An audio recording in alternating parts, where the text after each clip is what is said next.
আজকে করছি বাগদা চিংড়ি ভাপা। মাছটা আমি হালকা করে নুন হলুদ দিয়ে ভেজে রেখেছি। ফোড়নে দিয়েছি আমি 5 ফোড়ন, কাঁচা লঙ্কা। এবার একটু নেড়ে নেবো, দিয়ে আমি সর্ষে বাটাটা দিয়ে দেবো। সর্ষে বাটা দিয়ে দেবো। সর্ষের মধ্যে আমি সাদা সর্ষে আর লাল সর্ষে নিয়েছি, আর কালো জিরা দিয়ে পেস্ট করে নিয়েছি।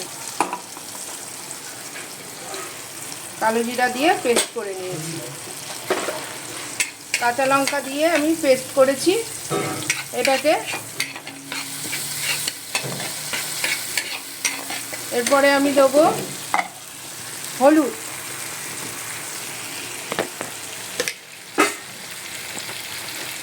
হলুদ দেবো 1 চামচ। হলুদ দিয়ে নাড়বো। নুন দেবো। আর আদা রসুনের পেস্ট দেবো একটু। আদা রসুনের পেস্ট অল্প, সামান্য, বেশি না, সামান্য আদা রসুনের পেস্ট আমি দিয়ে দিলাম। আর একটু টমেটো কেচাপ, মানে আমি টমেটোটাকে মিক্সিতে পেস্ট করে নিয়েছি, সেটা তো টমেটো কেচাপ হয়ে গেল।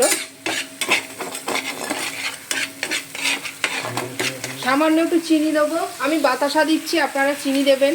বাতাসাতে কোনো সুগারের পরিমাণ থাকে না।